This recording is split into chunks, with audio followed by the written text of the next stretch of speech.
먼저 순방선과 관련해서 좀 질의 먼저 받았으면 합니다. 네, 앞에 KBS 손서영 기자님. 네, 안녕하세요. 앉아서 KBS 하시죠. 손서영입니다. 예, 그럼 앉아서 하도록 하겠습니다. 트럼프 대통령과 이제 많은 대화를 네. 틈틈이 나누셨는데 그 한반도 평화에 대한 기여를 언급하시면서 중동 문제를 해결한 것처럼 이 한반도 문제도 해결해 달라 이런 주문을 하셨습니다. 이 중동 문제 해결이라는 부분에 어떤 함의가 있는지 좀 궁금하고요. 그리고 또 트럼프 대통령께서 강한 지도자라는 평가를 하셨는데 대통령께 구체적으로 어떤 역할을 주문한 게 있으신지 여쭤보고 싶습니다. 중동 문제를 해결한 것처럼 한반도 문제를 해결해 달라가 이게 약간 두 가지 의미가 있을 수 있는데 어쨌든 문제가 있는데 관여해서 문제를 완화한다, 해결한다는 뜻에서는 한반도 문제가 동일하지만 중동 문제를 해결하는 것처럼 그런 방식으로 하면 안 되겠죠. 뭐 그 점은 분명합니다.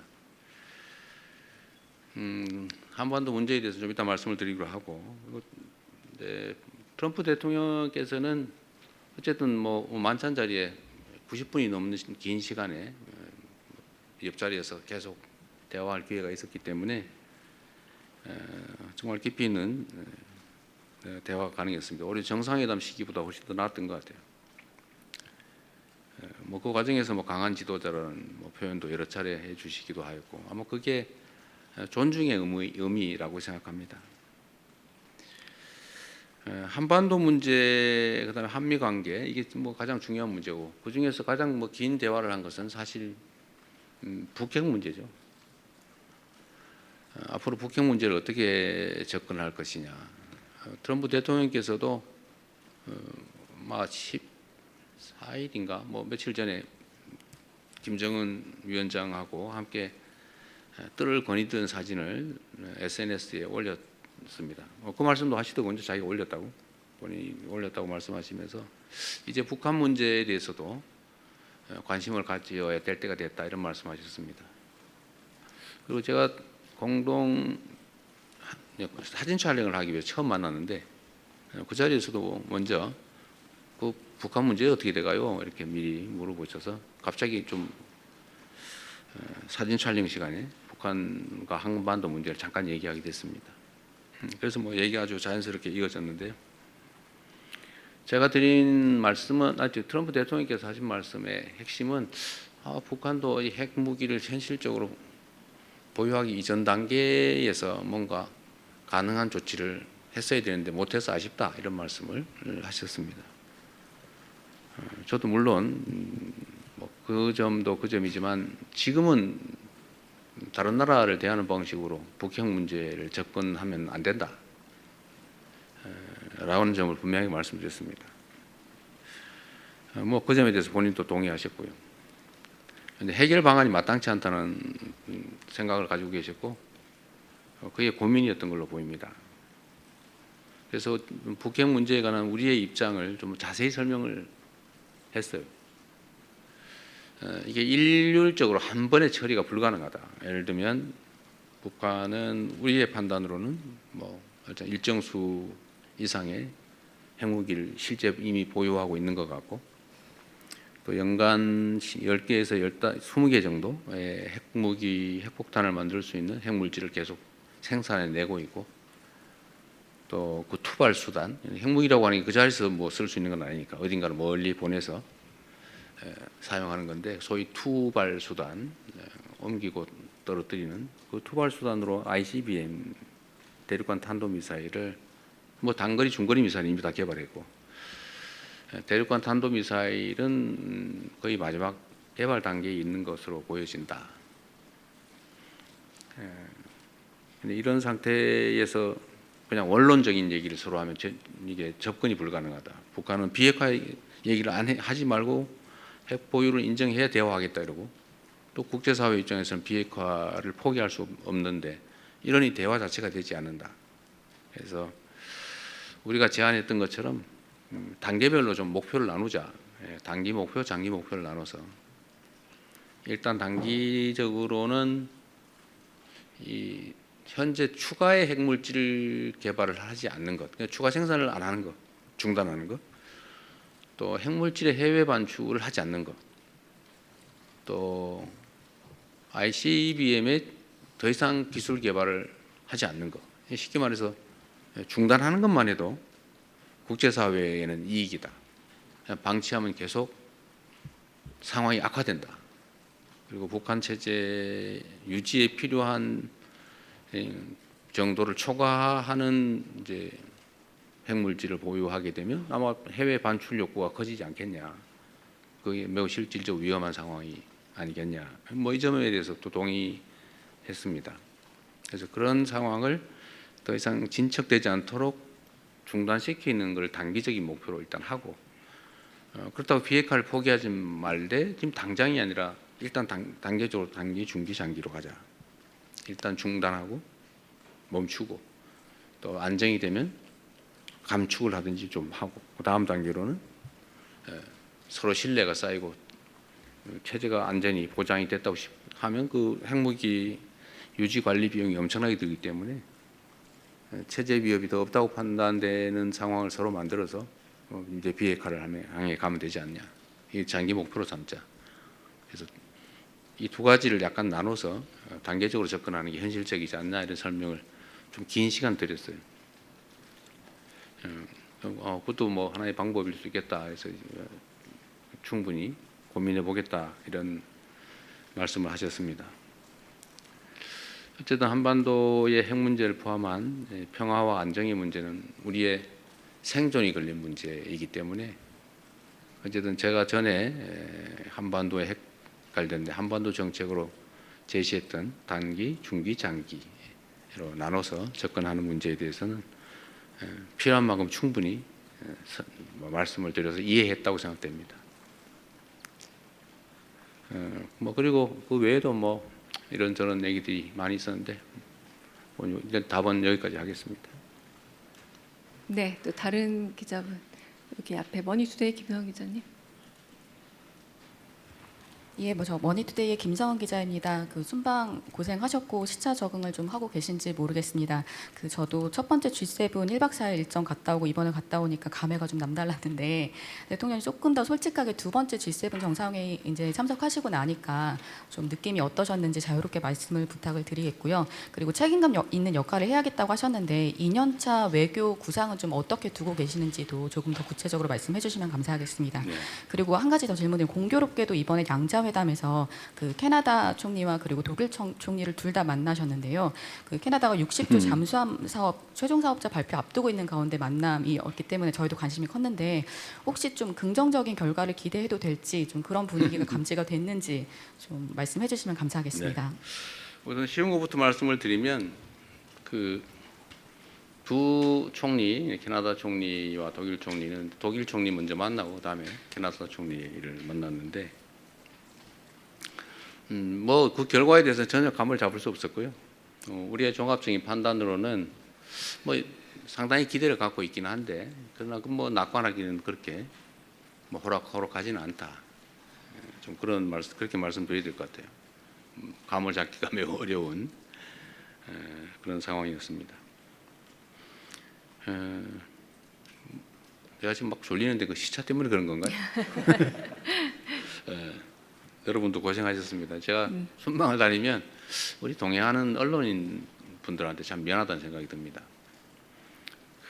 너무 힘들죠, 사실은. 열 몇 시간씩 그 좁은 의자 좌석에 앉아서 쪽잠을 자야 되는데 너무 힘드실 것 같아요. 그리고 이번에 또 비용을 엄청나게 많이 냈다고. 돈 없으면 해외 취재도 못 다닐 것 같아요. 그래서 그거는 제가 좀 법률적 검토를 좀 지시를 해놨어요. 제 생각은 어쨌든 우리가 뭐 법률이나 상식상으로 민간의 취재 활동에 대해서 뭐 지원을 해준다고 하는 게 약간 문제가 있다는 지적이 있으니까 그거에 안 하더라도 취재진으로부터 뭐 우리가 부당한 이익을 취할 필요는 없잖아요, 그죠? 그래서 제가 뭔 지시를 했냐면, 항공료는 여러분이 안 가시면 빈자리로 가는 거잖아요. 빈자리로 가면 그 항공료만큼 뭐 손해가 나거나 이익이 생기는 게 아니니까, 더 타고 가면 혹시 비행기가 무거워져 가지고 항공료가 조금 더 들 수 있나요? 뭐 그런 정도. 그러나 일반 항공료 상당의 아마 비용을 받는 것 같던데요. 그건 내가 보면 부당이득 같아요. 그래서 그 문제를 한번 점검을 해보자. 너무 뭐 수천만 원씩 내면서 어떻게 취재를 합니까? 이게 여러분들 영업 활동이라고 보면 안 되잖아요. 이게 국가를 위한, 공동체를 위한 공익적인 측면이 있고, 정부 입장에서는 이걸 많이 홍보를 해야 되는데 여러분이 또 홍보를 대신해 주는 측면이 있기 때문에 뭐 어차피 빈자리로 가는 것, 그 비용까지 일반 항공료를 받는 건 좀 문제가 있어 보여서 지적을 해놨다는 말씀드립니다. 두 번째, 제가 작년에 처음 G7 회의를 갔을 때는 사실 뭐 취임한 지 며칠 되지도 않고 원래는 안 갈까 생각했었죠. 초청이지만 안 갈까 생각했다가 이게 매우 중요한 회의라서 어쩔 수 없이 갔고, 또 뭐 이렇게 처음 보는 사람들이고 다 외국 정상들이 뭐 여러분도 뭐 개인적으로 사람을 처음 만나면 좀 어색하고 불편한 것처럼 뭐 국가 정상들도 사실 처음 보고 그러면 막 쑥스럽고 어색하고 그래요. 이번에 보니까 우리 일본 총리께서 좀 그러신 것 같아요. 아마 그 G7 회의는 처음이었죠. 늦게 취임하시면서. 어쨌든 그러나 이번에 이제 두 번째는 거의 뭐 다 만나봤던 긴 시간 얘기를 했던 분들이어서 더 깊이 있는 대화도 가능하고 또 정서적 교감도 훨씬 더 쉬웠던 것 같습니다. 또 앞으로도 계속 노력해야 되겠죠. 국가 간의 관계도 정상들 간의 정서적 유대와 교감이 매우 크게 영향을 미칩니다. 이번에 제가 사실 매우 고마웠던 것은 이태리 측의 그런 뭐 배려라고 할까 그런 거였죠. 우리 교민들이 여러 가지 저한테 민원을 냈는데 그 중에 하나가 이제 우리 국민들이 연간 100만 명 정도가 이탈리아 관광을 갑니다.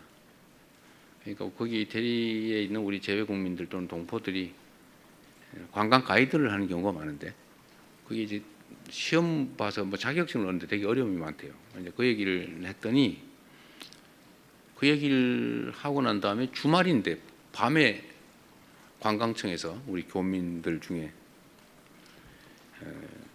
그 일에 관계된 관광 가이드 회장인가 그분한테 전화가 왔다고 해요. 앞으로 이렇게 한번 처리하자. 뭐가 문제냐. 뭐 그래서 제가 다음 날 낮에 월요일 날 간담회를 하고 있는데 전날이니까 일요일 날 연락이 온 거예요. 정말 각별한 배려를 해준 거죠. 멜로니 총리께서 어쨌든 특별히 배려해서 주말에 이렇게 조치를 해준 겁니다. 매우 감사한 일이죠. 그게 아마 서로 간의 신뢰와 교감 때문이 아닐까 그런 생각을 합니다. 그리고 초감가 상각제도라고 하는 것도 우리 대한민국 기업들은 배제돼 가지고 혜택을 못 보게 돼 있어서 엄청난 부담이었는데 저번 1월 달에 총리께서 방한했을 때 제가 그 문제 지적을 했는데 그 사이에 몇 달 사이에 법률 개정까지 다 끝내 가지고 대한민국 기업들의 그 수출품에 대해서는 똑같은 유럽 기업과 똑같은 혜택을 주기로 바꿔놨더라고요. 그래서 제가 하원 의장하고 면담이 있어서 고맙다고 그랬더니 원래 이태리는 원래 이렇게 일하지 않는다고. 이건 정말로 특별한 예배라 그런 말씀하시더군요. 그래서 말씀드리고 싶은 것은 정상들 간의 잦은 교류 그리고 정상들 간의 정서적 교감 이게 매우 중요하다. 앞으로 더 많이 노력해야 되겠다 그런 생각이 듭니다. 아주 뭐 몇 년 동안 또는 십수년 동안 해결되지 않던 아주 묵은 숙제, 난제들도 정상들 간의 대화를 통해서 많이 해결을 했어요. 지금까지도. 그래서 좀 더 가급적이면 임기 전반에 초반에 외국 정상들 간의 정상회담 교류는 좀 최대한 많이 하려고 합니다. 힘들긴 한데 사실 임기 후반에 가면 사실 그게 뭐 그렇게 효과를 보기 어렵죠. 이미 다 조치할 수 있는 시간이 다 지나버리기 때문에 초반에 많이 하려고 하는데 육체적으로 좀 부담되고 어렵긴 한데 또 여러분들은 매우 어렵긴 하겠지만 좀 앞으로도 좀 더 자주 많이 나가게 될 것 같습니다. 또 많이 초청해서 많이 오시게 되지 않을까 싶습니다. 네. 네. 통화방송 김혜영 기자님. 네. 앞줄에 계신 기자분들이 공부도 잘하고 질문도 많이 하고 그런 거예요? 이번에 그 특별히 또 바티칸을 아, 갔으니까요. 그렇군요. 네, 평화방송 김혜영입니다. 네. 저는 이번 지금 설명해 주시는 과정에서 처음 알게 됐는데 그 현직 추기경 임명 요청하셨다는 사실. 네. 이게 뭐 교회 염원이긴 합니다만 정부나 한국 사회에는 어떤 의미가 있는 일일까 여쭤보고 싶습니다. 대한민국에 뭐 여러 종교가 있습니다만 천주교는 참 교황청 입장에서 특별한 의미가 있을 것 같습니다. 선교사들의 파견 선교를 통해서 한국에 천주교가 전래된 게 아니고 한국만 유일하게 우리 스스로 천주교를 받아들였죠. 그게 이제 로마 교황청의 입장에서도 매우 중요하다고 합니다. 그래서 또 각별한 관심을 가지고 있다고 해요. 그래서 제가 그 점도 지적을 하고 뭐 교회 문제에 우리가 관여하는 게 조금 그래서 말씀드리기가 좀 그랬는데 그러나 우리 대한민국 천주교 신자분들이 무려 600만 명을 넘고 있고 또 한국 사회에서 매우 중요한 일을 하고 있고 또 내년에는 세계 청년 대회라고 하는 100만 명이 모이는 매우 중요한 국제 행사까지 치러지게 됩니다. 그리고 현 교황께서도 교황이 되시기 전에 대한민국을 5차례 방문하셨다고 해요. 그리고 DMZ도 방문하셨던 것 같고 또 한반도 평화 문제에 관심도 매우 높습니다. 그래서 제가 그런 계기에 한국의 천주교 신자분들, 천주교계에서 실제 뭐 염원이기도 해서 그 전달해드리는 형식으로 대한민국 정부가 정식 요청은 아니고 한국의 천주교 신자들이 염원하는 바인데 이거 꼭 전해드리고 싶다 그랬더니 교황께서도 한국의 천주교에 대해서 매우 관심이 높다는 느낌이 들었어요. 애정이 매우 많으셨고 뭐 저한테 대해서도 매우 살갑게 표현해 주셨는데 아마 그게 한국 천주교에 대한 애정이 아닐까 싶습니다. 말씀드린 대로 그 점에 대해서 본인께서 교황에 취임한 이래 단 한 명의 추기경도 임명하지 않았는데 아직까지 안 하고 있다. 만약에 하게 되면 이 점을 각별히 고려하겠다 이렇게 말씀해 주셨어요. 한국 천주교에 대한 또 천주교 조직과 신자분들에 대한 정말 각별한 애정을 표현해 주신 것 같습니다.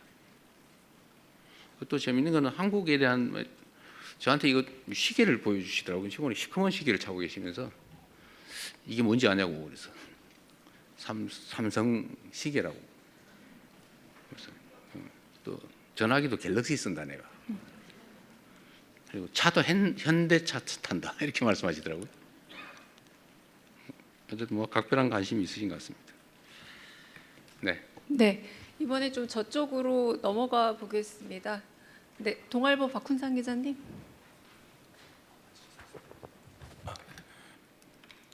예, 동아일보 박훈상입니다. 그 대통령께서 방한 계기에 북한 방문을 추진해 달라고 요청드렸고 교황도 적극적으로 고려하고 추진해 보겠다고 했는데 네. 그 유용식 추기경은 결국 북한에 달린 일이다라고 말씀하셨는데 네. 북한을 따로 설득하실 방안이 있는지 궁금합니다.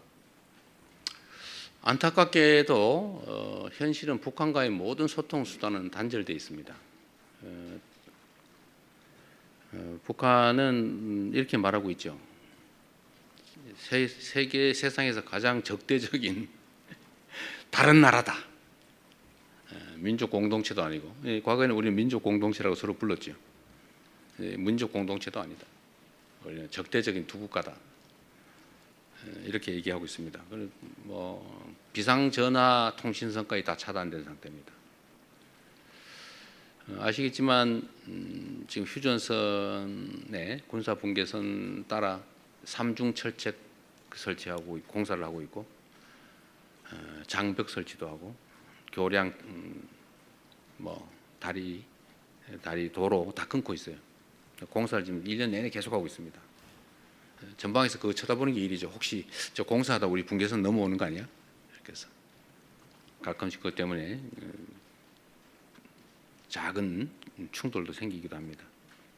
그 정도로 상황이 안 좋아요.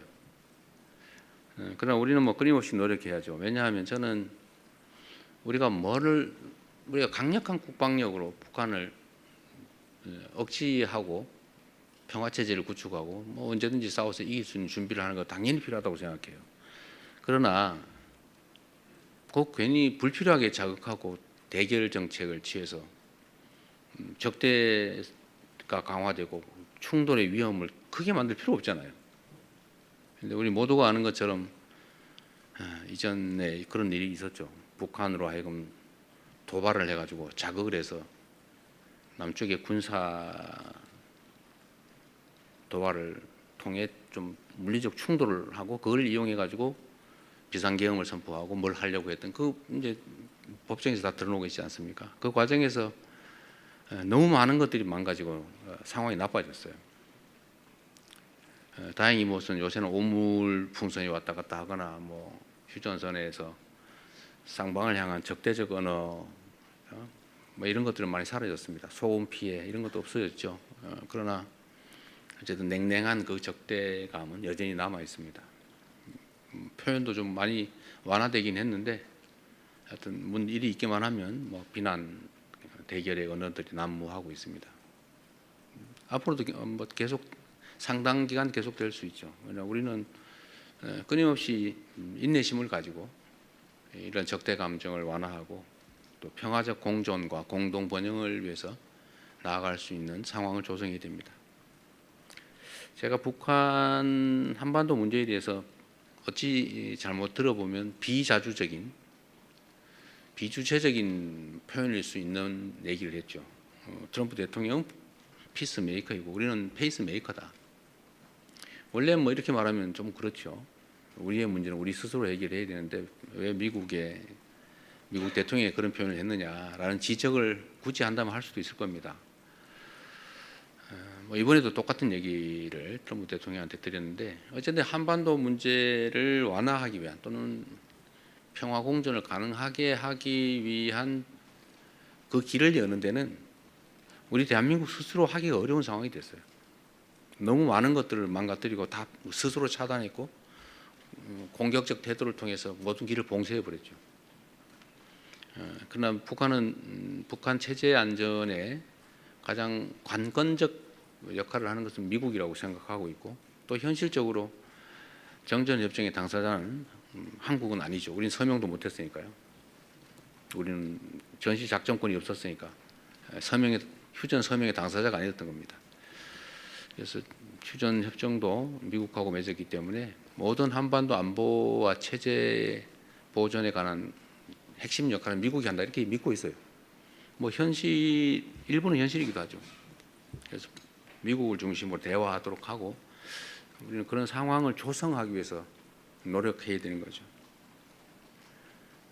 앞으로도 계속 노력은 하겠습니다. 뭐 방송으로 하면 듣겠지요, 설마? 오늘 이것도 아마 듣고 있지 않겠어요? 네, 또 손 들어주시면 오늘 저쪽 뒤쪽으로 제가 잘 안 보여서 일단 보이는 쪽에 먼저 중앙일보 윤성민 기자님. 네. 우리가 기자 간담회를 자주 해야 될 것 같아요.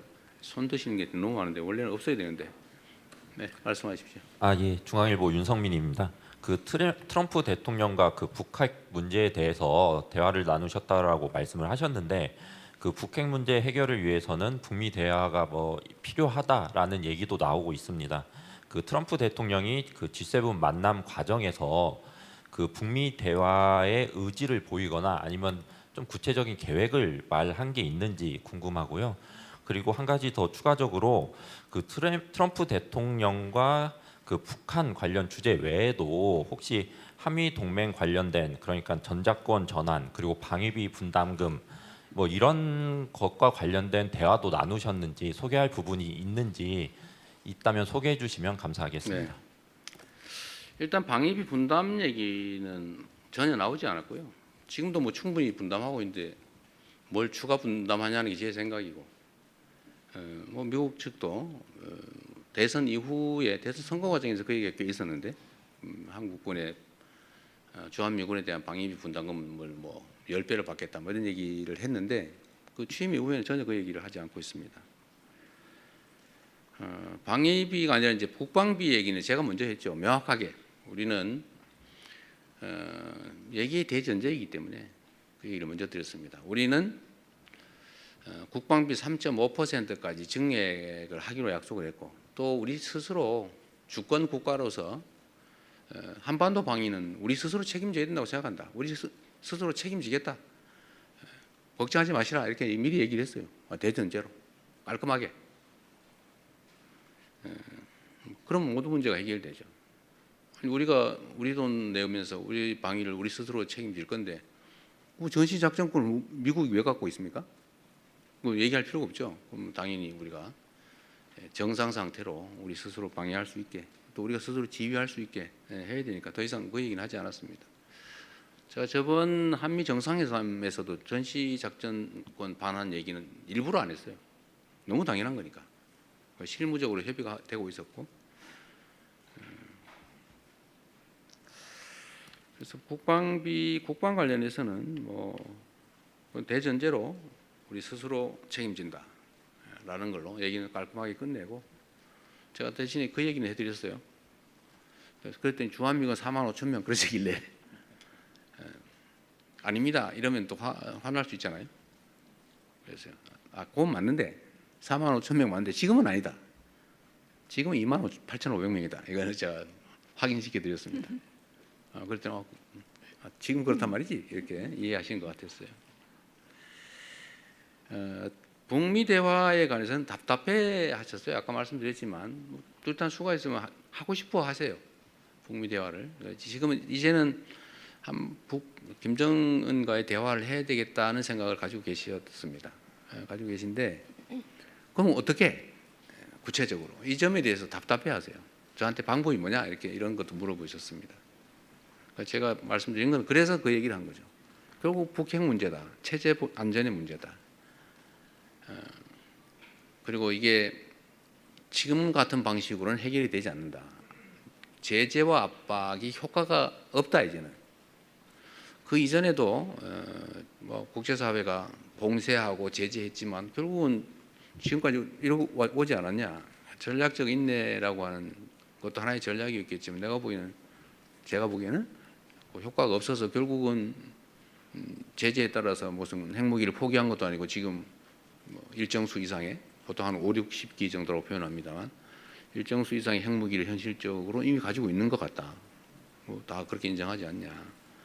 끊임없이 1년에 10개에서 20개 정도 핵무기를 만들 수 있는 핵물질을 계속 생산해내고 있다. 다 알고 있지 않냐 우리가. ICBM 기술도 계속 재진입 기술 정도의 마지막 단계까지 거의 다 가고 있다. 그래서 이렇게 되기 전 단계에서 뭔가 현실적인 조치를 했어야 된다는 말씀을 계속 반복해서 하셨고, 그래서 이제는 늦었다. 이제는 현실적으로 물리적으로 막을 수가 없다. 근데 지금은 상황이 더 어려워진 것이 러시아 우크라이나 전쟁 때문에 북러 간의 군사 협력을 하면서 매우 제재의 실효성이 떨어졌다. 그래서 그랬더니 그분이 그러시더군요. 아니 뭐 러시아도 상황이 어려운데 뭐 북한에 그렇게 많은 도움을 줬을까요? 그러길래 북한 경제는 요만하고 러시아 경제는 이렇게 크기 때문에 러시아가 조금만 도와줘도 북한에 크게 도움이 된다.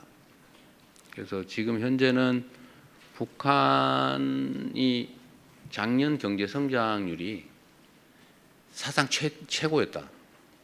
그랬다고 합니다. 작년에 북한의 경제 성장률이 사상 최고였대요.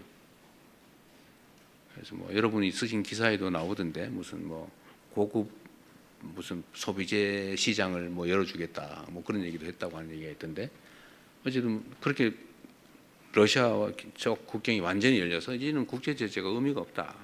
그러니까 이제는 핵물질 추가 개발 또는 미사일 추가 개발 뭐 이런 거를 중단하는 것 가지고 협상을 해야 될 때가 됐다고 보여진다. 더 확산되지 않게 하는 게 이익이다. 지금 제재가 거의 실효성이 없다라는 말씀을 드렸고 그 점도 많이 공감을 하셨어요. 구체적으로 그럼 어떻게 해야 되냐는 의견도 저한테 물어봤는데 어쨌든 우리로서는 방법이 지금은 모든 게 다 차단됐기 때문에 제한도 할 수 없는 상태다. 미국과 북한이 대화할 수 있는 유일한 상대라고 보여지고, 미국이 좀 북한이 공감할 수 있는 현실적인 안을 좀 내면 좋겠다. 그리고 미국의 제야 군사 전문가들의 의견도 좀 참고할 필요가 있겠다 이 말씀을 드렸습니다. 지금 미국의 제야 군사 전문가들이 현실성 있는 협상을 시작해야 된다 이런 지적을 하고 있어요. 현실성 있는 무조건 비핵화 이렇게 외치면서 해봐야 아무런 진적이 없다. 수십 년 동안 안 됐다. 그러니까 뭔가 현실에 기반한 구체적 대안을 놓고 논의해야 된다는 주장이 많이 나오고 있습니다. 그런데 그렇게 그 사실을 좀 설명을 드렸죠. 미국의 제야 군사 전문가들의 현실성 있는 현실에 기반한 대화를 시도해야 된다는 지적을 하고 있으니까 그것도 좀 살펴보시라 이렇게 말씀드렸습니다. 어쨌든 우리 구체적 계획은 이제 만들어야 되는 거죠. 지금 단계로는 완전히 지금 교착 상태라고 할 수 있습니다. 매우 안타까운 일이죠. 이게 이런 교착 상태를 압박을 통해 문제를 해결할 수 있으면 좋은데 문제는 문제 해결이 안 된다는 거예요. 이게 냉엄한 현실이죠. 정치란 현실에 기반해야 된다는 게 제 생각입니다. 이상적이고 가치에 기반한 우아한 멋있는 주장을 하는 것도 중요한데 주장하면 뭐 하겠어요? 상황이 더 나빠지는데. 그럼 무책임한 거죠. 자칫 잘못하면. 우리 정치에도 그런 일이 많은 것 같습니다. 그냥 무책임하게 결과에 책임 놓치면서 말은 멋있게 하는데 상황을 점점 나쁘게 만드는 거죠. 그건 국제 정치든 국내 정치든 가서는 안 될 길이라고 생각합니다. 네, 대통령 혹시 저희 3시 대수본데 더 좀 이어서 좀 가도 믿으시죠. 괜찮을까요? 네, 그럼 저쪽에 한 번 더 가겠습니다. 네, 석간신문입니다. 문화일보 나윤석 기자님. 안녕하십니까. 이번에 순방 긴 일정 너무 고생 많으셨습니다. 문화일보 나윤석입니다. 저는 유럽 연합 정상회담 의제였던 철광 무관세 커터 관련 사안을 여쭙고 싶습니다. 이 순방 떠나시기 전에 회담 조율 과정부터 우리 정부가 이 한국 기업들의 피해가 최소화되도록 얻어낼 부분을 확실하게 얻어내야 한다는 강력한 의지가 있으셨던 걸로 알고 있습니다. 우리 정책실장께서도 이제 경쟁국 대비 좋은 결과를 기대한다 이런 말씀하셨었는데 좀 회담 과정이나 회담에서 잠정적으로 합의하신 내용 관련해서 좀 소개해 줄 수 있는 범위 내에서 말씀해 주시면 감사하겠습니다. 정책실장께서 말씀하신 게 결론적으로는 다 맞는 말씀이십니다. 어쨌든 제가 EU 측에 제기했던 핵심적인 논거는 이겁니다. 우리는 원래 FTA 체결 국가이다. 그러니까 원래 관세가 없는 나라다. 그런데 EU가 예를 들면 덤핑이라든지 또는 과잉 생산이라든지 미국의 수입 규제라든지 이런 걸로 인한 국내 산업 보호를 위해서 일정한 조치를 해야 된다는 점 인정한다. 이해한다. 그러나 그게 새로운 보호무역주의로 기결되거나 아니면 무역 장벽으로 작동하면 안 된다. 누군가가 무역 보호를 위한 장벽을 쌓으면 다른 나라도 쌓을 것이고 이게 결국은 보호무역주의 체제로 되돌아가게 회귀하게 된다. 그리고 우리가 원래 무관세 FTA 체결 국가라는 점을 고려해달라. 이 점에 대해서 상당한 공감, 이해를 표명했어요. 그래서 기대한 것 이상 우리가 최초로 제기한 것만큼까지 100% 될 수야 없겠지만 일반적인 예측보다는 훨씬 더 나은 상황을 만들 수 있을 겁니다. 최종적으로 며칠 안 있어서 결과가 발표될 테니까 그 사이에도 우리가 최선을 다하려고 해요. 그리고 우리가 이제 추가로 요구한 건 우리의 요구를 100% 못 들어줄 텐데 그렇다고 하면 다른 영역에서라도 필요한 합리적인 이해 조정 조치를 해달라. 다른 쪽에서 조금 우리의 유리한 팩트를 찾아서 좀 개선해달라 그런 말씀을 드렸는데 그 점에 대해서도 공감했습니다. 가능한 부분을 찾아보겠다. 우리가 또 제기한 게 몇 가지 있어요. 직접 연관된 건 아니지만 이거를 불가피하게 이렇게 해야 되면 다른 이해 보완 조치가 필요하다. 이런 걸 좀 고려해 달라고 해서 협상에 제시하고 논의 중인 게 있습니다. 약간씩의 성과가 있을 것 같아요. 네, 조선일보 박상기 기자님. 네, 안녕하세요. 조선일보 박상기입니다. 저 이번 순방과 관련된 당청 관계에 대해서 여쭈려고 하는데요. 그 이번 순방 출국 행사장에 그 정청래 당대표께서 안 나오셔가지고 많은 이제 해석이 있었던 것 같습니다. 대통령님께서 순방 중에 X에 올리신 글에 대해서도 당 지도부를 향한 것 아니냐는 이제 얘기가 있었고요. 앞으로 있을 그 당 전당대회 관련해서 당청 갈등 내지는 명청 갈등 얘기가 나오는데 이에 대한 대통령님 말씀 여쭙니다. 이거 다음 주제로 원래 하기로 했던 거죠? 안 나갈까요? 사실 저는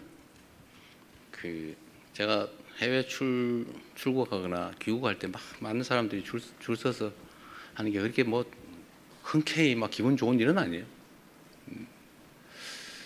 그냥 통상적인 업무 중의 일부인데 그렇게 좀 할 필요가 있나 이런 생각을 했던 거고, 이번에 나갈 때는 뭐 그렇게 꼭 해야 되나 뭐 그런 생각이 있었는데 하여튼 일부가 참석을 못하는 또는 안 하는 그런 상황이 생겼던 것 같습니다.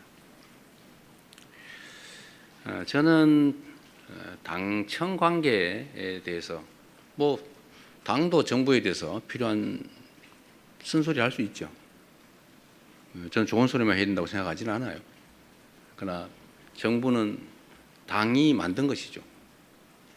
그리고 정당의 본래 목적, 존재 목적은 헌법에도 써져 있지만 권력 정치죠.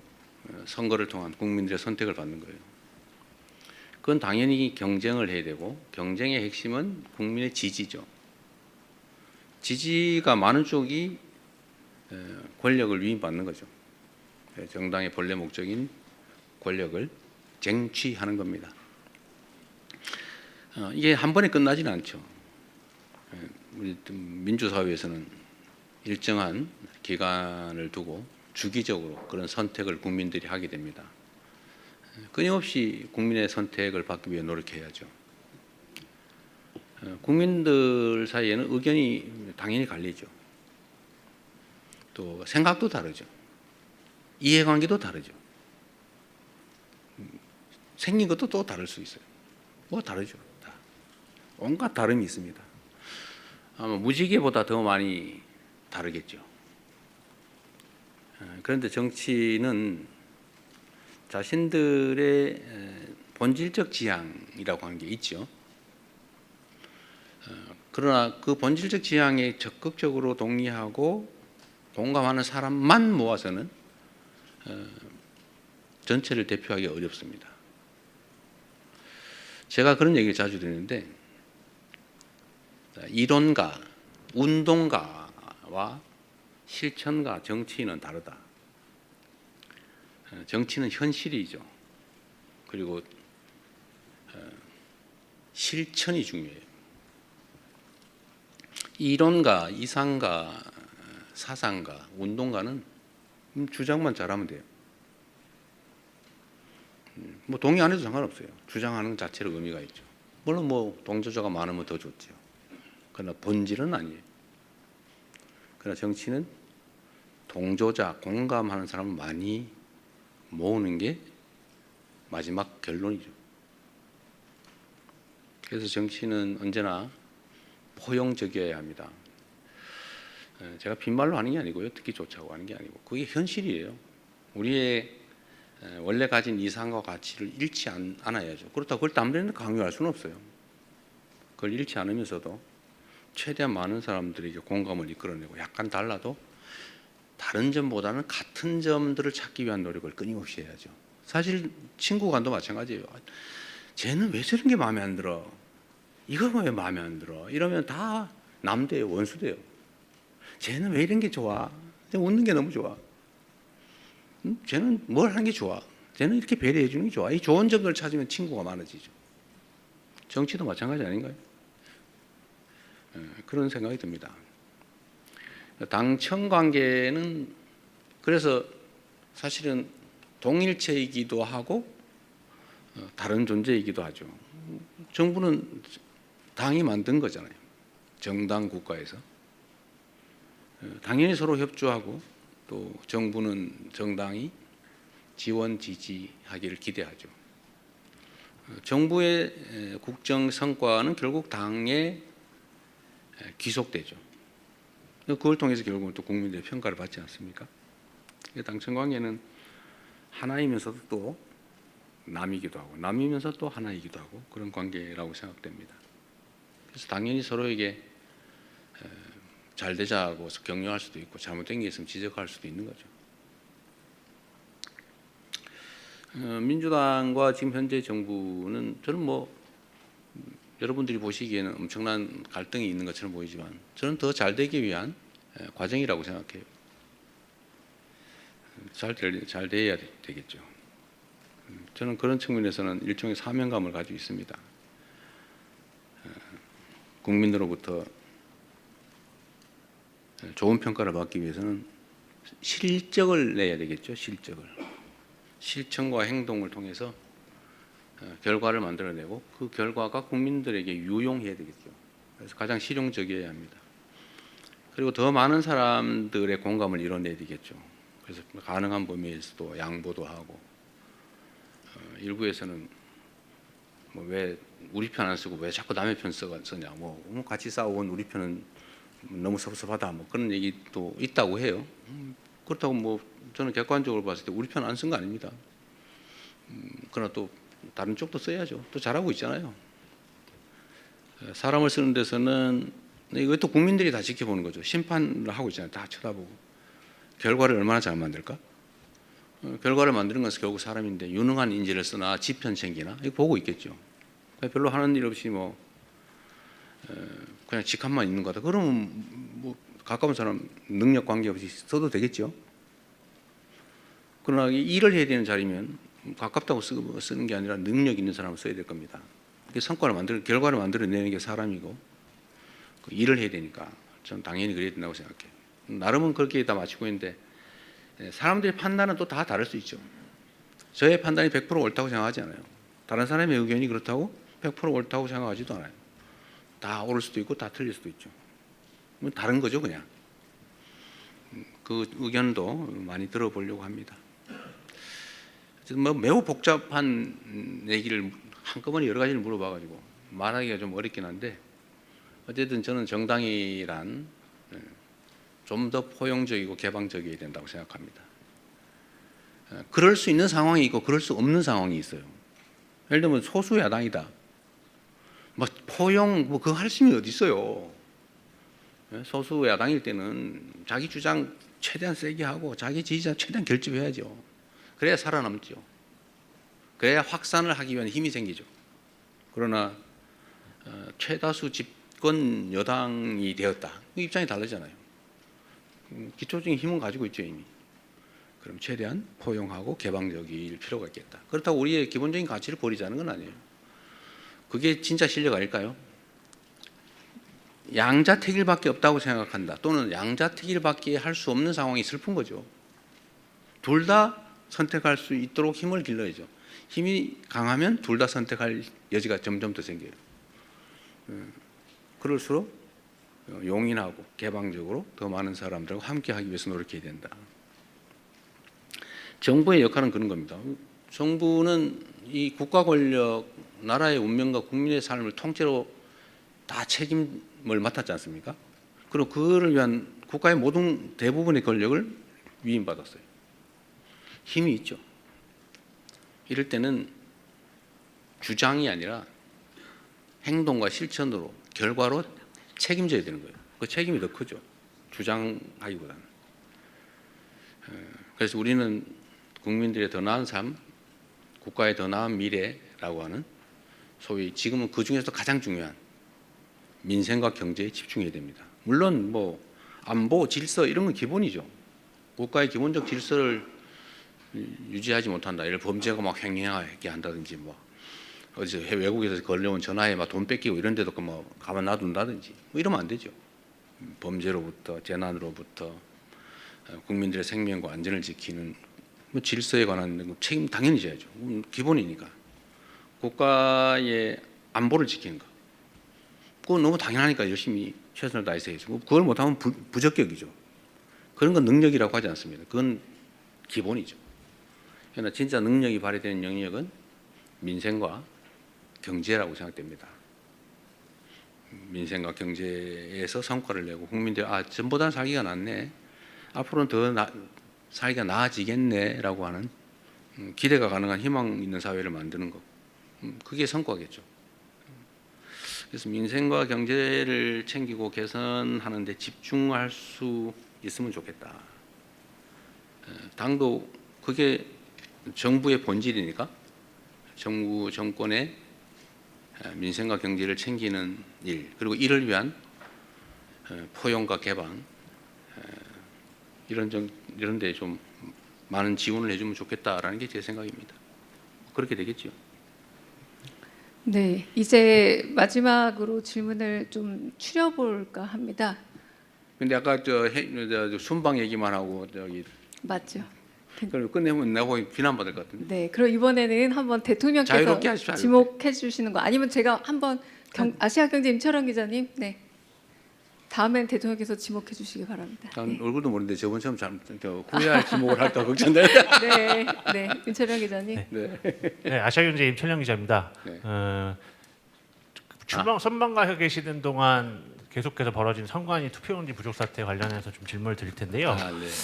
선관위 투표용지 부족 사태에 따라서 잠실 7동 투표소 앞 시위가 2주를 넘겨서 계속 네. 되고 있는데, 관련해서 참정권 침해를 바로 잡아야 된다는 게 원래 초기 시위의 어떤 네. 모소리였는데요. 가면 갈수록 저기 부정선거를 주장하는 목소리가 더 커지고 있다는 지적이 나오고 있고요. 동시에는 그 체육단체 행정 마비 사태까지 장기화되고 있는 상황인데, 이와 관련해서 경찰력이 미온적으로 대처하고 있다는 지적도 나오고 있습니다. 그 현 상황에 대해서 대통령님의 어떤 판단과 생각을 듣고 싶습니다. 네. 사실 전에도 한번 말씀드렸는데 우리 청년들, 젊은이들이 국민의 참정권 문제에 또는 투표 기회 박탈에 대해서 이렇게 매우 민감한 반응을 보이고 또 행동으로 그걸 지키기 위해서 노력하는 걸 보고 저 사실은 약간 놀라웠습니다. 우리보다 더 낫구나, 기성세대보다.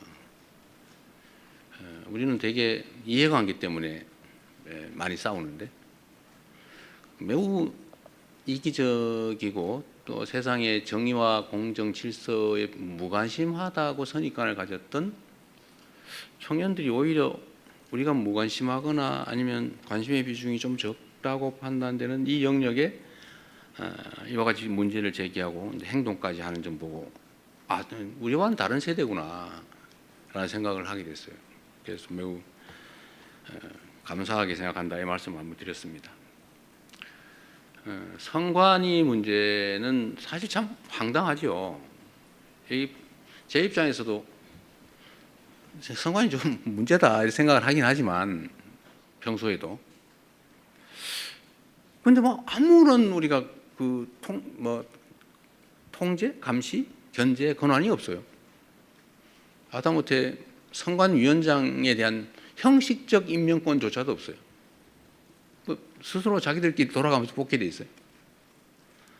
정부에서 3명, 대통령이죠. 대통령이 3명, 대법원에서 3명, 대법원장이 3명, 국회에서 3명. 이렇게 뽑으면 그 9명이 돌아가면서 위원장을 하는데, 지금까지 수십 년 관행은 대법원에서 지명하는 3명의 선관위원 중에 대법관을 1명을 포함시키는데, 대법원장이 지명한 대법관인 선관위원이 당연히 선관위원장을 맡아왔단 말이에요. 그래서 우리는 그래도 가장 공정한 대법관이 맡아서 가장 공정하게 잘하지 않을까, 그런 기대를 했지 않았겠어요? 그런데 결과는 이런 어처구니 없는 일이 벌어진 거죠. 예를 들어 전에 뭐 채용 비리 문제도 그렇고, 뭐 최근에 나오는 좀 얘기하기 좀 그럽니다. 해외 출장 얘기도 그렇고, 그다음에 뭐 입력을 하는데도 신경 안 써가지고 막 뒤집어서 입력을 하고, 더군다나 투표지가 부족하게 만든다든지, 사실 상상할 수 없는 일이잖아요. 투표지야 원래 투표할 사람 숫자만큼 만드는 게 우리 동창회장 뽑을 때도 하는 거 아닌가요? 아니 뭐 회원 중에 안 올 사람 있긴 하죠. 우리가 50명 회원이면 50장 만들잖아요. 근데 평소에 42명 왔으니까 43명만 하자고 그랬는데 45명 와버렸네 이게. 이게 말이 되냐고 이게. 그것도 예산이 없었냐 그것도 아니잖아요. 다 예산 편성해 줬잖아요. 뭐라고 뭐 변명이 있겠지만 있을 수 없는 일이죠.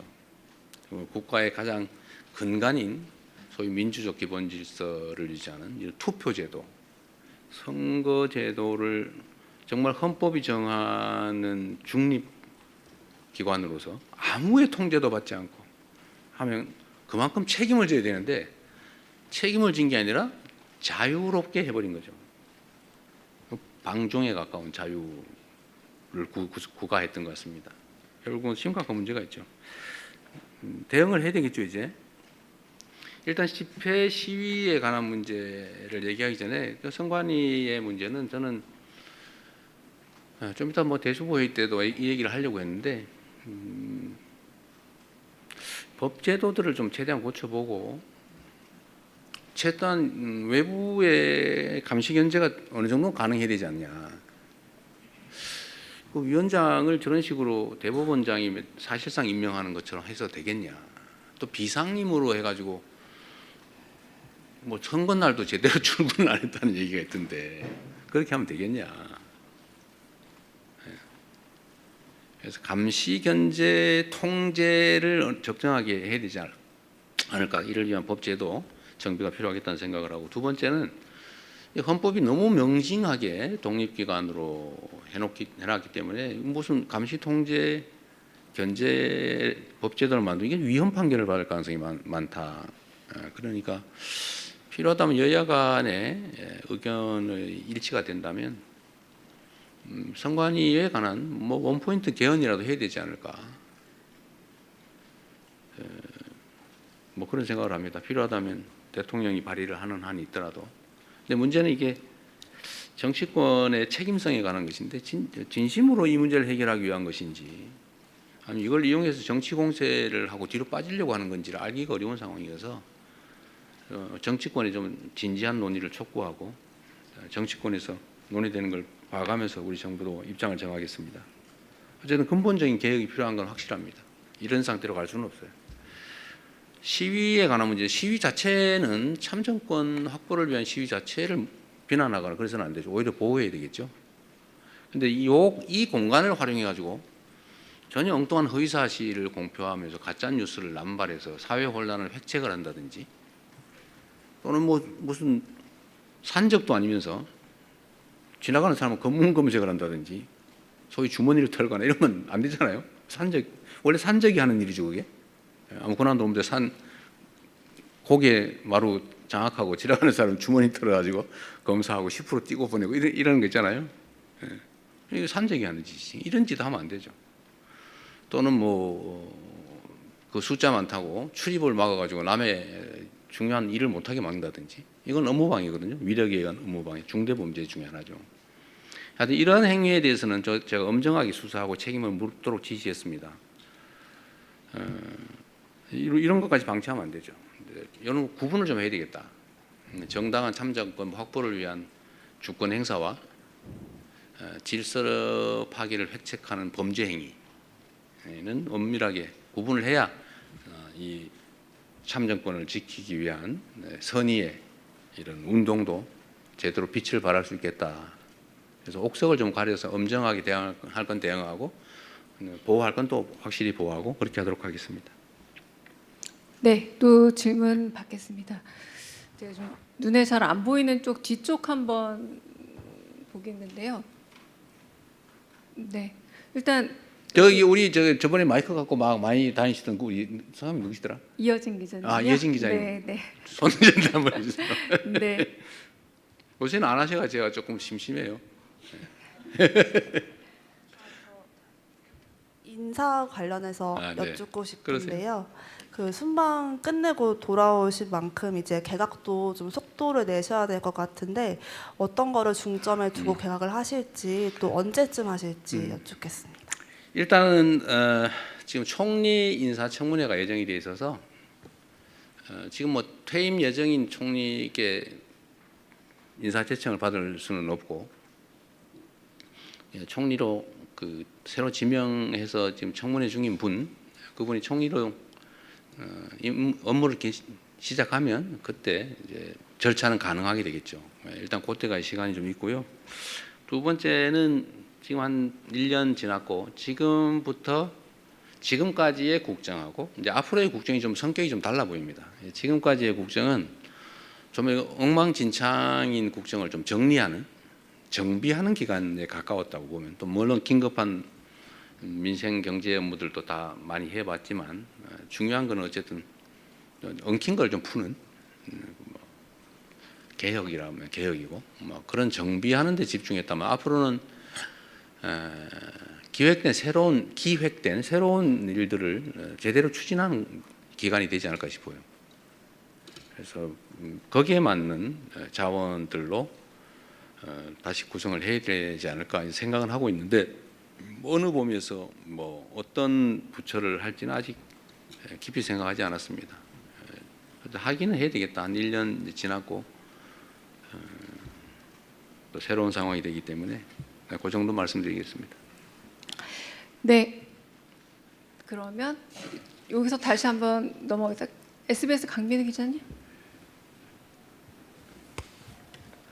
예, 대통령 안녕하세요. 그 순방 고생 많으셨습니다. 순방 가시기 전 이제 취임 1주년 기자회견에서 이제 검찰의 그 보안 수사권 관련해서 이제 예외적 경우에 이제 고려할 수 있다고 말씀을 하셨고 이제 결론은 국회에 맡기겠다고 하셨는데 이제 순방 떠나셨던 사이에 이제 민주당 내에서 이제 정청래 대표를 중심으로 해서 어떤 완전 폐지에 대한 의지가 좀 강조되는 것 같습니다. 그래서 뭐 이런 좀 변화 상황에 대해서 좀 대통령께서 어떻게 생각하고 계신지 좀 여쭙고 싶습니다. 뭐 개별 국회의원들이 어떤 생각을 하는지 뭐 그야 자유롭게 표명해야 되지 않겠어요? 그런데 이게 이제 억압의 방식이어서는 안 되겠죠. 국회에 제가 맡긴다고 한 취지는 뭐 저의 뭐 판단은 있지만 우리의 입장을 관철하기보다는 이게 뭐 너무나 예민하고 또 많이 오염된 주제라는 측면도 있어요. 완전히 순수한 상태는 아니다 이미. 이게 정치적 슬로건으로 활용되는 측면이 없지 않기 때문에 그런데 우리가 끼는 것 그리 바람직하지 않다. 국회에서 또 민주당 당 내에서 충분한 수기를 거쳐서 또 국민의 의견도 수렴하고 장단점도 잘 점검해서 또 어떤 제도를 취한다면 거기에 대한 단점이 있을 텐데 문제가 있을 텐데 그걸 어떻게 보완할지도 좀 논의해서 종합적으로 하라고 국회에 넘겼으니까요. 국회에서 자체적으로 판단하면 될 것 같아요. 제 생각을 저는 뭐 그 점은 명백합니다. 사실 검찰은 마음에 안 들죠. 권한이 요만한 쪼가리만 있어도 그걸 막 이만하게 만들어가지고 악용해서 대한민국의 법질서를 완전히 거의 파괴하다시피 했잖아요. 법질서를 유지 보호하는 게 가장 큰 책임이라고 할 수 있는 또 그것 때문에 많은 권한을 주어놨더니 그걸 악용을 해가지고 이 온갖 사건을 조작하고 왜곡하고 누군가에게 불이익을 주고 누군가에게 이익을 주기 위해서 남용 또는 악용해 왔단 말이에요. 그게 결정적이지 않습니까? 안타깝고 슬픈 일이죠. 문제는 이제 국민들의 의사가 중요하다고 생각해요. 그리고 그 제도가 왜 필요하냐? 검찰의 남용 가능성을 통제하는 건 전 1차로 중요하다고 생각해요. 기본적으로 보안 수사 그건 경찰이 수사하기 했으니까 경찰이 다 맞자. 또 공수처가 하기로 했으니까 공수처가 맞자. 보안 수사 이름으로 이만큼 권한을 줬더니 또 이걸 이만하게 만들어 가지고 막 새로운 사건 만들다시피 하고 또 그럴 가능성이 없지 않잖아요. 근데 그걸 우려하는 사람들이 심정이 이해해요. 그러지 못하게 해야 되겠죠. 그래서 저는 아주 최소한의 엄격한 조건 하에 아주 최소한만 하면 좋겠다. 악용 여지가 있어서 걱정이면 악용되지 않게 만들면 되잖아요. 뭐 모든 문제가 그렇잖아요. 문제가 있으면 문제를 막으면 되잖아요. 구더기 무서워서 장을 못 담그면 안 되고 구더기가 생길 가능성이 있으면 그걸 다 찾아가지고 막으면 되잖아요. 뭐 얼마든지 방법이 있죠. 근데 도저히 못 막겠다. 그러면 그때 가서 장 담그기를 포기해도 늦지 않죠.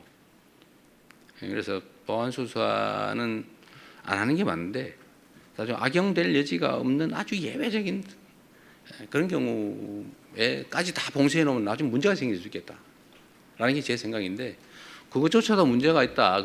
그런 악용 가능성이 없는 없지만 그래도 가능성이 조금이라도 있다면 안 되겠다 이렇게 판단하면 안 할 수 있는 거죠. 제도라고 하는 걸 한번 만들어서 시행하다 또 필요하면 교정하면 되죠. 그래서 제 생각엔 국회에서 충분히 국민의 입장에서 또 악용 가능성을 배제하는 필요를 충분히 논의하면 좋겠다. 충분히 논의하시면 좋겠어요. 무조건 이게 진리야 이렇게 하는 거라든지 뭐 이거를 가지고 내가 정치적인 이익을 한번 챙겨봐야지 이렇게 접근하지 않는다면 뭐 충분히 논의해서 해결할 수 있겠다 생각합니다. 저는 뭐 보안수사권을 기본적으로 폐지한다 다들 동의하잖아요.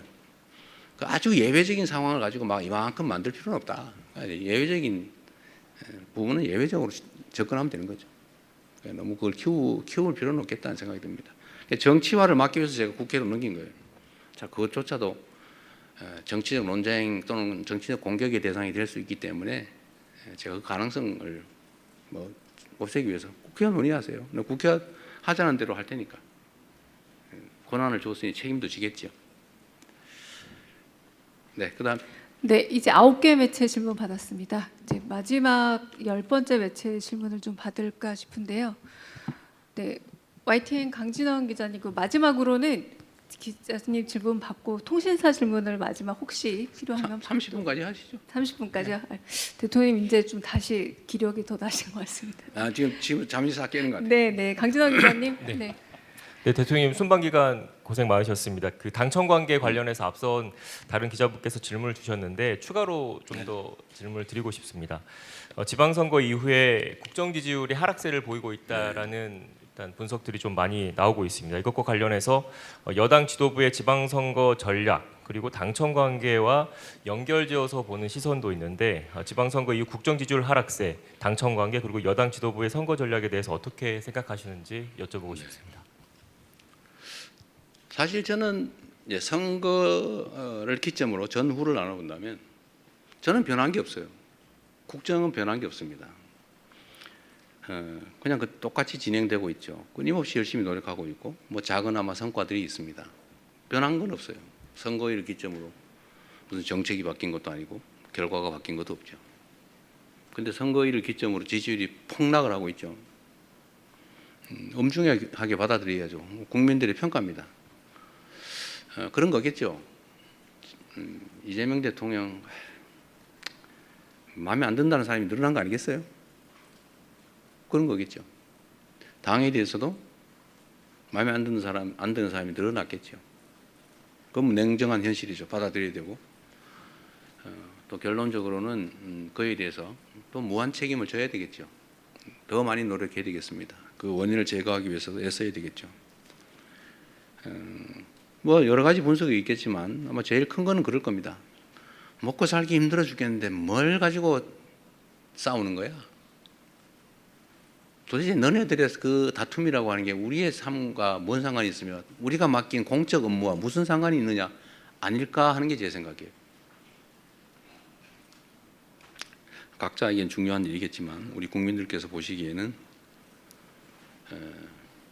화날 만하다 그런 생각이 듭니다. 최대한 빨리 이 상황을 정리할 수 있도록 노력해야 되겠죠. 그리고 이제 국민 여러분께도 실망하고 계신 국민 여러분께도 이 말씀을 좀 드리고 싶어요. 우리가 어떻게 하면 더 나은 상황에서 더 효율적으로 더 국민들을 위해서 국가를 위해서 주어진 원래의 책임을 잘할 수 있을까를 탐구하는 과정이다 라고 이해를 좀 해주시면 좋겠습니다. 최소한 저를 포함한 정부는 그래요. 이 일을 대면하는 입장에서 우리는 나름 최선을 다했지만 어쨌든 국민들께서 우리가 기대하는 만큼의 선택을 하해 주지 않으신 거죠. 그건 현실이지 않습니까? 그래서 어쨌든 생기는 문제들, 논쟁도 있고 또 해석을 둘러싼 다툼도 있고 대책을 둘러싼 논쟁과 다툼도 또 있는 거죠. 그러나 그조차도 더 나은 대한민국, 민생 문제, 민생 경제 더 나은 진전 더 나은 결과 이걸 만들기 위한 노력입니다. 뭐 제가 선거 얘기를 하면 일단 선거법 위반이라고 공정 의무 위반에 해당될 수 있다고 그래서 선거 얘기를 못하게 돼 있다고 그러네. 여기서 답을 해도 안 된다고 누군가 민주당의 선거를 위한 얘기를 하면 안 된다고 그래서 더 이상 말하기가 좀 어렵습니다. 그러나 분명한 거는 당은 더 많은 국민의 지지를 얻기 위해 노력해야 된다. 다른 요소를 찾기보다는 같은 요소를 찾기 위해서 노력해야 된다. 그래서 제가 이런 면에서 민주당 내의 경쟁과 갈등에 대해서도 한 말씀 꼭 드리고 싶어요. 그 원수 싸우듯이 하지 마십시오. 거기에 그 같은 입장에 있는 같은 진영이라고 하는 울타리 안에 있는 사람들끼리 경쟁을 하는 게 아니라 전쟁을 했어야 되겠습니까? 모욕하고 헐뜯고 없는 사실 만들어 가지고 공격하고 그러니까 또 억울하다고 또 이쪽이 또 그러고 왜 그렇게 합니까? 경쟁을 해야 됩니다. 경쟁을 합리적 경쟁을 있는 사실의 기초에서 논쟁하고 경쟁해야 됩니다. 없는 거 지어내지 마세요. 허수아비 전법이라고 없는 사실을 지어낸다면 거기다 막 공격하고 그래서 다른 옆에서 보는 사람이 저기 진짜 있나 봐. 이것도 하나의 테크닉이라고 생각하는지 모르지만 그 나쁜 짓이죠. 다시 서로 회복할 수 없어요. 나중에 그건 전쟁이죠. 또 모욕하지 마세요. 뭐 왜 그렇게 서로 모욕하고 폄하하고 꼭 숨어가지고 그런 사람도 있어요. 당당하게 내놓고 합리적인 논쟁을 통해서 옆에서 지켜보는 사람도 누가 이길까 재미있게 결과를 지켜봐야지. 보면 막 확 짜증나게 저 막 쳐다보기도 싫게 왜 그렇게 싸웁니까? 이것도 정치 문화의 일부죠. 정치 문화도 더 잘하기 경쟁, 합리적 경쟁, 논쟁을 해야죠. 진짜 죽일 듯이 싸우고 진짜 죽이면 어떡해요? 적도 아니고. 우리 안의 차이가 아무리 큰들 상대와 싸워 이겨야 될 상대와의 차이만큼 크겠냐 이 말씀 자주 드리는데 하여튼 전쟁이 되지 않으면 좋겠다. 그것도 지나면 다 그만이에요. 지나면 나 또 맨날 보고 살아야 돼요. 그래서 그 말씀 꼭 드리고 싶습니다. 여야도 사실은 좀 마찬가지예요. 그냥 뭐 얘기 나온 김에 좀 있는 사실에 기반해서 합리적 논쟁을 하면 국민들께서도 누구 말이 맞아, 누가 더 멋있어 이렇게 할 텐데 표현은 왜 그리 저렴하며 또 없는 사실을 지어내 가지고 막 음해를 하고 말이에요. 이러니 감정이 서로 상하잖아요. 이게 정치를 하는 게 아니라 패싸움을 하고 있어요. 패싸움. 그 국민들이 보시기에 얼마나 불편하겠습니까? 좀 여야 간에 뭐 저를 공격하시더라도 좀 없는 얘기 만들어 가지고 내가 언제 주가 9천 가지고 자화자찬했습니까? 제가 조심스러워서 일부러 주가 얘기 안 하고 있어요. 그런데 이재명 대통령 주가 9천 됐다고 자화자찬하지 마라 이런 논평 내고 그러면 되겠어요? 응? 내가 언제 그랬어? 내가 얼마나 주가 문제 조심하는지 압니까? 일체 한 번도 언급한 일이 없어요. 내가 몇천 포인트 됐다고 막 자랑했습니까? 제가 그럴 때마다 걱정이 있어요. 주식시장의 양극화도 사실은 심각한 자산 양극화를 부릅니다. 문제예요. 걱정이에요. 그걸 완화하기 위해서 정말 많은 노력을 해요. 주가지수가 외형적으로 트는 것보다는 다 한꺼번에 성장하면 좋겠는데 잘 안 되잖아요. 그런데 자화자찬했다고 더 없는 사실을 만들어서 교만하게 그러지 마라 이러면 되겠습니까? 예를 들면 그래서 여야 간이든 당내든 정치적인 논쟁은 좀 전쟁이 아닌 경쟁이었으면 좋겠어요. 그 경쟁도 죽이기 경쟁이 아니고 네가 더 못하나 내가 더 못하나 이런 저열한 구태 경쟁이 아니고 누가 더 잘하나 누가 더 합리적인가 누가 더 효율적인가를 국민이 보는 앞에서 논쟁할 수 있었으면 좋겠습니다. 네, 이제 정말 마지막 질문으로 가겠습니다. 네, 지금 통신사 손 안 들어 주셔서 그냥 제가 박준영 간사님, 네, 마지막 질문으로 받겠습니다. 안녕하십니까. 데일리 한국 박준영입니다. 먼저 늘 힘써주셔서 감사합니다. 대통령님께서 순방 직후 직접 브리핑에 나서시는 것은 이번이 처음이신데요. 앞으로도 매 순방 이후 이렇게 직접 브리핑을 하실지 궁금하고요. 또 통상 참모진이 설명해왔던 그런 순방 성과를 대통령께서 설명하기로 한 결정 과정에서 이 순방 성과가 국내 정치 이슈에 가려졌다는 판단이 좀 있었는지 궁금합니다.